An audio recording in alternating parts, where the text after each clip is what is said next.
also a lot of all traditions and philosophies talk about virtuous or skillful and unvirtuous actions, and the Buddha talked about actions of body, speech and mind, and they're always put into referred to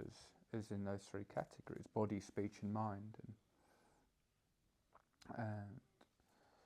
there's different weights to these, and by body, if we actually physically do something that causes very beneficial or unbeneficial actions, if we pick up a child from being run over, or if we punch someone, there are large physical consequences. But also, on a lesser way, speech can affect us, and kind words and unkind words can and do have an effect on us. And when people say, "Oh, just ignore those unkind words or let it go," well, it can be very dismissal. If it's like, "Oh well," like we shouldn't feel hurt if someone says something unkind to us, or strangely, if someone says something kind to us and someone else says, "Oh, don't get big-headed," as if feeling good about yourself is some sort of sin, to enjoy someone saying something nice about us. And it's so easy to feel that we shouldn't let words affect us, rightly or wrongly, and that just isn't a very helpful way of looking at the world. We need to be aware of our own actions and our own speech, because they do have an effect on other people, and we do need to be skillful in what we do, but we need to acknowledge that it's okay for us to feel hurt, and a lot of times when people meditate, they think that if they meditate they'll get to a stage where they won't be hurt by other people's words, and that's just not the case. In my case, I think I'm more affected by harsh words or kind words, and I like the fact that I'm more affected by harsh words and kind words, because I've also got that balance, that equanimity, upekkha, to acknowledge that without overreacting, without mental proliferation of going over it over and over again and dwelling on it. It's being affected by something and dwelling on something are two different things, and reacting unskillfully when someone says something negative isn't a sign of being aware of emotion. So there's an ability for us to acknowledge that those kind words or unkind words and to feel it, but there's a skillful nature of how to reply to these things, and I've found that I'm being more, meditation has made me accept kind words with more into my heart, and I can skillfully reply to those kind words, rather than someone saying, "Oh,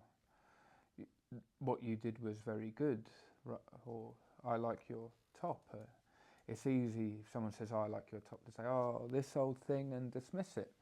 rather than now I would say, "Oh," like I'd take that into heart and I'd say, "Oh, thank you," and I'd feel it more genuinely, and I can reply and acknowledge them rather than just dismissing it by saying, "Oh, this old thing," and and also if someone says something unkind, I can walk up to them and say, "Oh, last week you said this thing to me, and it really affected me, and and and and I'd like you to apologise." And doing that after a period of reflection is a lot more skillful than pretending that it doesn't affect you until the next time you see them, and then you end up insulting them back, which isn't skillful, and that's what happens when we pretend that these words don't affect us. So there is work that can be done to react and to process words, and that starts with acknowledging that sticks and stones make all of that, but yeah, like words do hurt, and a kind word can really touch us, and it's important to realise the power of words, but also the extent of the power. And it's the same with thoughts. But again, it's on a lower level, but it still affects. We can beat ourselves up for having unkind thoughts to people, but those unkind thoughts may have arisen out of nowhere, and we skillfully didn't say anything or do anything unskillful, and we kept it at the level of the mind. And that's something to be proud of. But also we can acknowledge the fact that unkind thoughts are bound to arise, and the skill is not in acting, but we can cultivate kind feelings for people, and we do that with metta meditation. For me,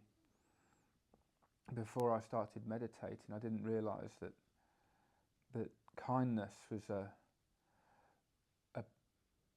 skill that we practice. Almost, we can acknowledge that if we practice maths problems, we get good at maths. We can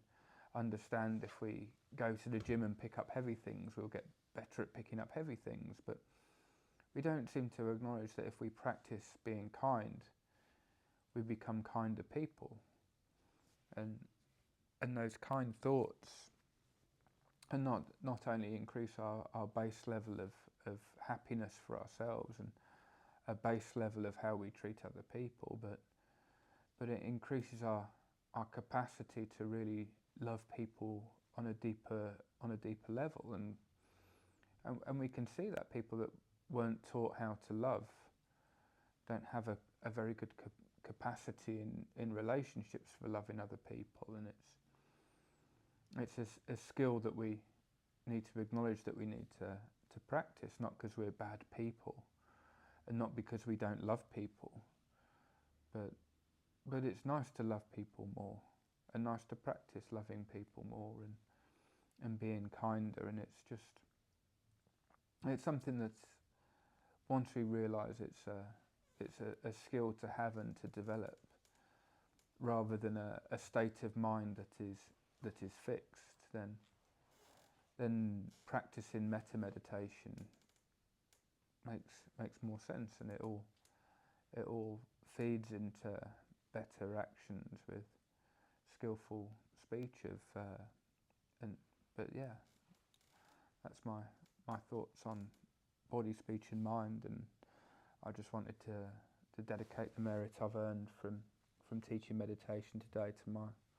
friend at work who had a tough time with some,